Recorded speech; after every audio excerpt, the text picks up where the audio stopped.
নমস্কাৰ সকলোকে। এই খং উঠি গৈছে যে শুনি এই সিদ্ধাৰ্থ শৰ্মা নামৰ মানুহজন।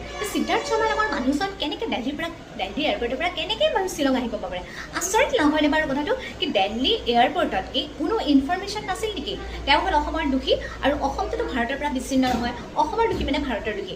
তো তেওঁ এজন দোষী মানুহ কেনেকৈ এয়াৰপৰ্টৰ তেওঁ দিল্লীৰ পৰা কেনেকৈ আহি শ্বিলং পালে, সেইটো বহুত ডাঙৰ কথা। কেনেকৈ পাব পাৰিলে তেওঁ?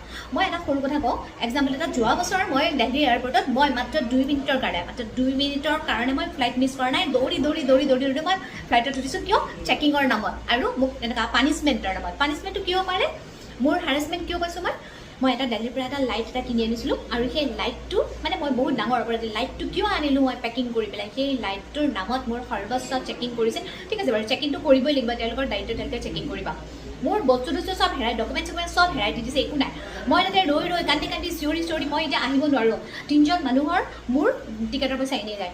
তাৰপিছত মই সেই চিঞৰ বাখৰ কৰি কান্দি কৰি হাল্লা চাল্লা কৰি পেলাই কোনো মতে মাত্ৰ মোৰ হাতত 2 মিনিট আছে। এই 2 মিনিটত মই দৌৰি ফ্লাইটত উঠিছোঁ।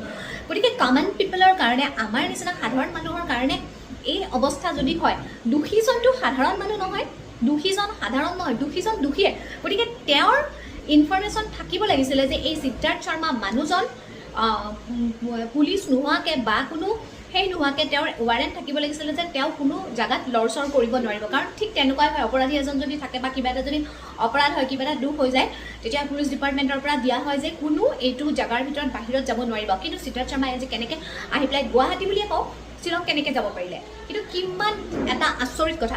নেক্সট হৈছে তেওঁ ডক্টৰ নোহোৱাকৈ, ডক্টৰৰ টিমটো দূৰৰ কথা, ডক্টৰ নোহোৱাকৈ, চিকিৎসক নোহোৱাকৈ সিদ্ধাৰ্থ শৰ্মাই কেনেকৈ জুবিন গাৰ্গক লৈ যাব পাৰিলে? এনেকুৱা এখন ইমান দূৰত কেনেকৈ লৈ যাব পাৰিলে? আৰু তেওঁ ইমান কেয়াৰলেছনেছ কৰিছে, আৰু তেওঁ কেনেকৈ জুবিন গাৰ্গক কেনেকৈ তেওঁ পানীত যাব দিব পাৰিলে?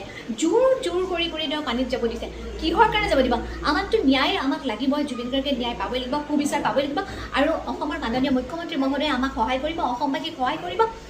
আৰু অসমবাসী তেওঁ জুবিনক, হিমন্ত বিশ্ব শৰ্মা ডাঙৰীয়াই জুবিন গাৰ্গক বহুত ভাল পাইছিলে। তেখেতো জুবিন গাৰ্গৰ ফেন আছিলে, আৰু তেখেতে যথেষ্ট কৰিছে জুবিন গাৰ্গৰ কাৰণে, সকলোখিনি কৰিছে, পাৰ্যমানে কৰিছে। গতিকে আমি নিশ্চয় সুবিচাৰ পাম, জুবিন গাৰ্গে নিশ্চয় সুবিচাৰ পাব, জাষ্টিছ পাব।